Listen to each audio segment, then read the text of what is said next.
Mr. Bellamy? Here. Chair Trivett? Here. Vice Chair Stevens? Here. Mr. Fuller? Here. All right, next is approval of the minutes. We don't have any this month, but we are catching up, so that's coming soon. Any board member announcements? Anybody want to share anything? No? Okay. That brings us to reports. We'll start with financial report. Ms. Dameron.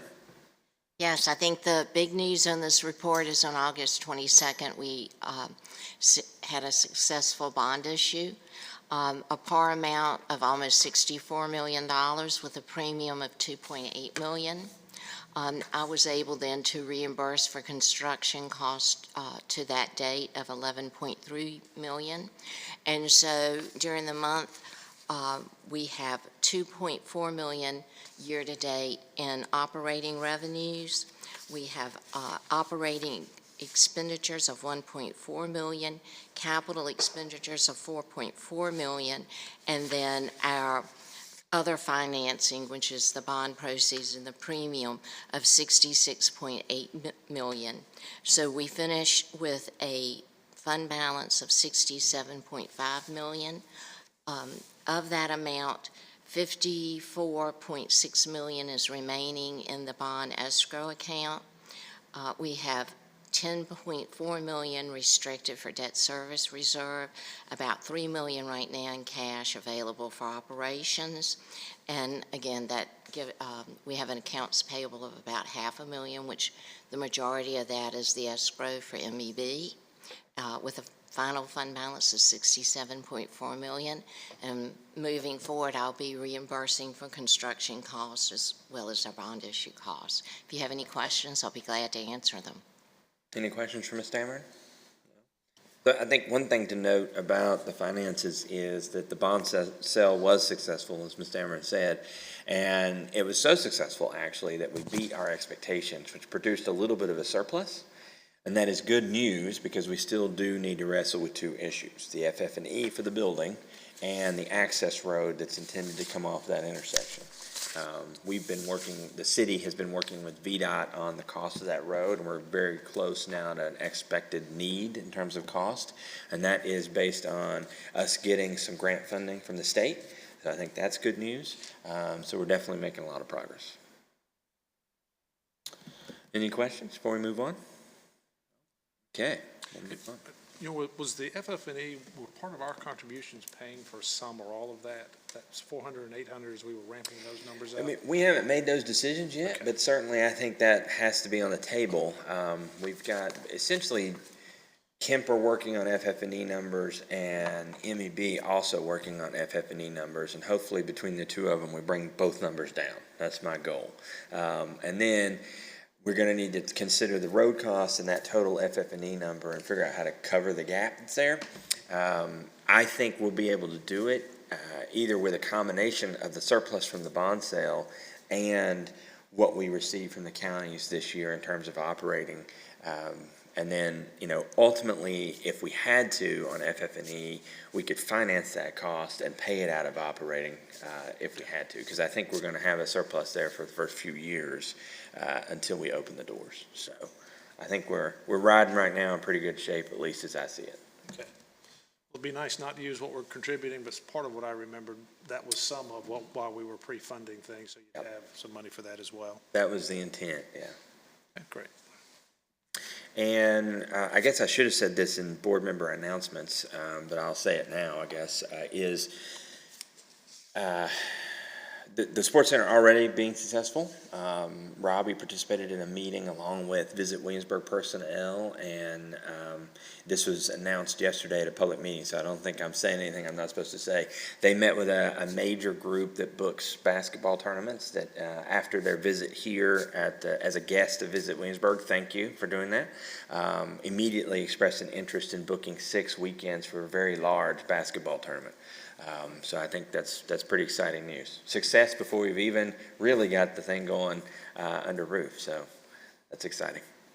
And if I could, but we probably have to have furniture for that to work. Furniture and a building, right? Furniture and a building. Anyhow, one thing that I would have shared, Mr. Chairman, too, I had forgot to mention, John Carnifex and I did speak to the pickleball group. They had a meeting, invited us. They'd also invited the Pickler group that is taking the Dick's Sporting Goods store in York County and turning it into a facility.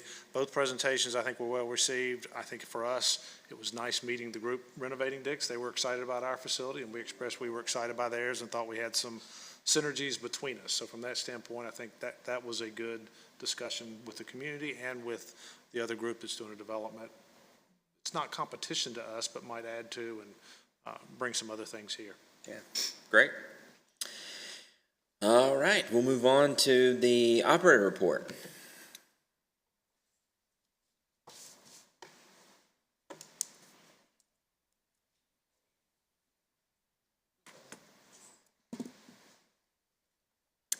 It's fancy, Dusty. Great job. All right. Good evening, everyone. How are we doing today? All right, so we'll hop right into the operator report here. We got 4 quick little slides we'll go through, talking a little bit about marketing and outreach, programming and events, kind of a report, sponsorship and partners, and then a little FF&E report update as well.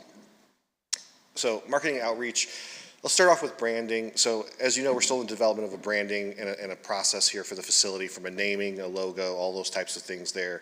So primary, secondary colors, visual brand language. Based on the feedback that we got from the last board meeting, some additional feedback that was delivered to us, we've gone ahead and sent that out for a redesign with our graphic design team to kind of put together a full, kind of concept, not just in the draft form, but a little bit more regimented there, that they're wrapping up. They've said that they should have that done by this week. Unfortunately, they didn't have it done prior to the meeting today, but hopefully they'll have it delivered this week there, so that way we can deliver that for you guys for some review and get some additional feedback on that as well, and then hopefully kind of come to some branding guideline decisions here within the next couple weeks, because ultimately I'd like to see kind of, as we move into October, that we've got that in place so we can really move into the marketing plan and start really pushing a lot of the sales and marketing efforts there. From an outreach perspective, it was kind of mentioned there by Chair Trivette, just continuing to work with the local relationships to leverage the already robust tourist market, doing some monthly meetings with Visit Williamsburg, meeting with the Hotel Motel Association, Colonial Williamsburg. Those are really important there.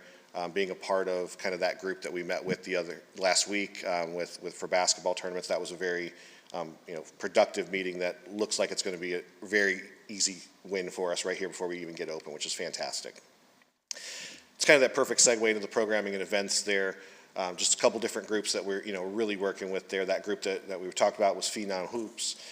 We're also working with Zero Gravity Basketball and Swarm Basketball, which are 3-step brands, about filling some additional weekends kind of in that early going of 26 into 27 there. So really excited about those as we kind of continue to fill the sales funnel there. We're starting to enter that conference season for the sports industry there, so we'll be heading to quite a few different events. We've already visited Connect. We'll be heading out to Teams in 2 weeks in Anaheim, California.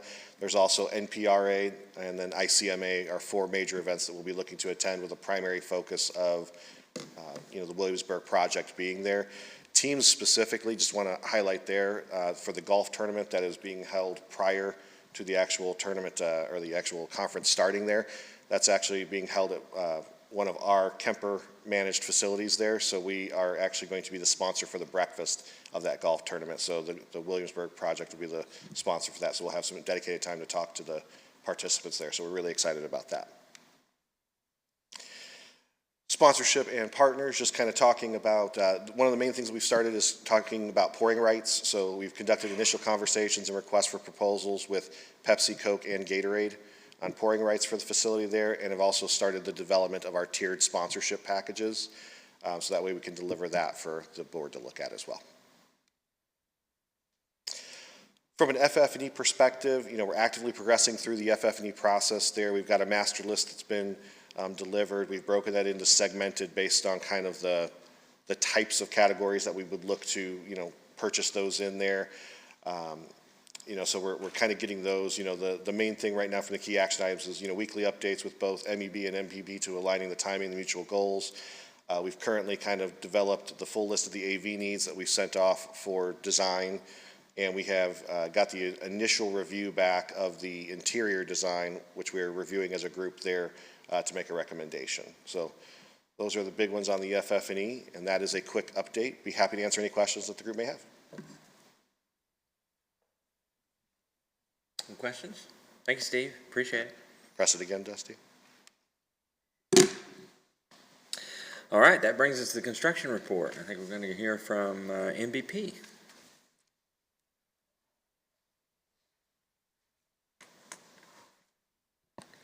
Thank you. I'm Todd Walker. I'm with MVP, and I'm the construction manager on this project. This will be a pretty brief, kind of high level where we are with construction now and some milestones that we have coming up. We did apply for building permit on 7/22. We anticipate that building permit, we are hoping, by the end of next week, if not the following week at the beginning of the week. That is pretty necessary since our next big milestone is the pre-engineered metal building. All that steel is showing up October 16th. And setting that steel and swinging that steel that following week is predicated on us having that building permit. The conventional steel, which is for the hub area, that is being delivered November 14th. And the other milestone we have is really this utility agreement. We have a lot of work that needs to happen in front of that building prior to us building the road to set that steel. So those are the milestones we have coming up that are right in front of us. Construction complete. Obviously, we don't see any structure out there, but we're about 10% complete with the building, and that includes a lot of the submittals that we've done, a lot of the materials that are ordered, steel that's being manufactured, a lot of the mechanical units being ordered. But as far as the building itself, we're about 50% complete. About 2,100 yards of concrete have been placed in footings, and that's about 50% of what we need to have down. Site work that is complete. We have the water line tie-in is done. We have about 50% of the stormwater in. Then we have completed our underground stormwater retention structure. That was put in and completed last week. We are covering that up now with stone. Meetings that we're having, we have a regularly scheduled OAC meeting that's bi-weekly that we attend. Our next one is tomorrow. Additional meetings outside of that that are regularly scheduled, we meet with Kemper as an owner group every Thursday at 9, just to make sure the operator is involved with everything that we're doing construction. Outside of that, probably 20 meetings a week pop up on this building. Additional comments, so we have received some quotes in. We have a commissioning proposal. So the building, because of its size, this building needs to be commissioned. We have received a quote for the mechanical, electrical, and plumbing. And that'll obviously hinge or wait on HRFA approval. Other quotes we've gotten are for CCTV, so the security on the building, and then security access. We have, I'll piggyback on what Steve said, we have gotten some information back on FF&E from a furniture perspective, from Workplace Solutions, and then we have engaged another vendor out of Richmond. And we're probably looking for something from them in the next 3 weeks. And so as far as the schedule goes, we are, I always hesitate to say this, we are on schedule, if not slightly ahead. But obviously it is construction, it's a 2-year project. One of the conversations I had today with the general contractor, the project manager and I talk daily, is we're looking to start slab work, slab of the building going down on the hub space early February. And after looking at the CPM schedule, that is a decent bit ahead of schedule. So keeping our fingers crossed. I just thought I'd share that.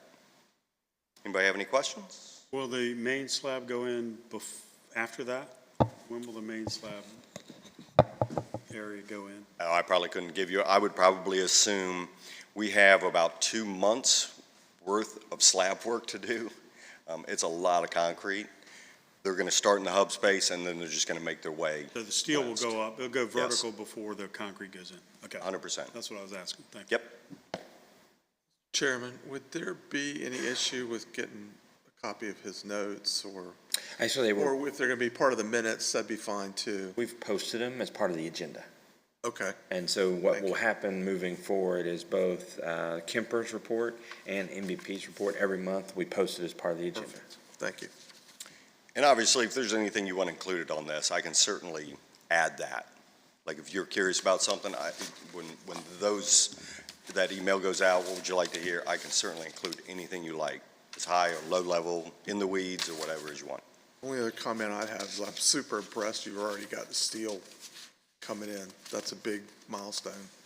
Yeah, working on this project, I am really amazed at the communication. It is flowing back and forth very, very seamlessly right now. So we're hoping to keep that up for the next 2 years. I think everybody saw the construction video that MEB did. Everybody seen that, I hope? Good. Pretty impressive work. Thank you, Rick, for your team pulling that together. Most of the city council has seen it, and they've asked us to share it on our webpage. So if it's okay with MEB, we'll add that to our material on the HTR Phase website. And I think it's probably a good idea for us to get in a practice of doing that with some regularity.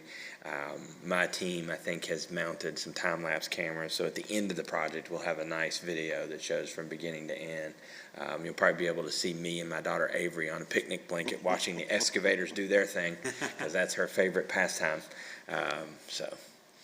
All right, any questions for Todd other than that? Great, thank you. Yep, you're welcome. Legal report, Sands Anderson. Really don't have anything specific to report, except we've been very busy and doing a lot of work and looking at things, but there is nothing to bring before the board today. Any questions for the attorneys? No? All right, that brings us to open forum. If there's anybody in the audience that'd like to address the board, please come forward, state your name, keep your comments to 5 minutes. Nobody's running up, so we'll move on to the closed session.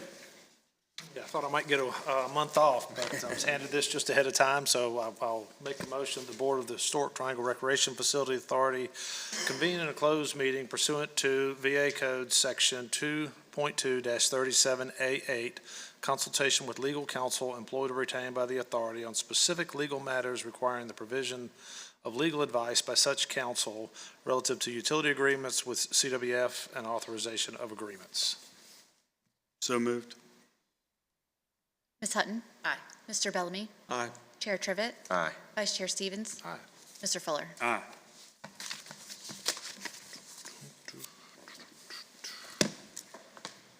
We'll adjourn the closed session.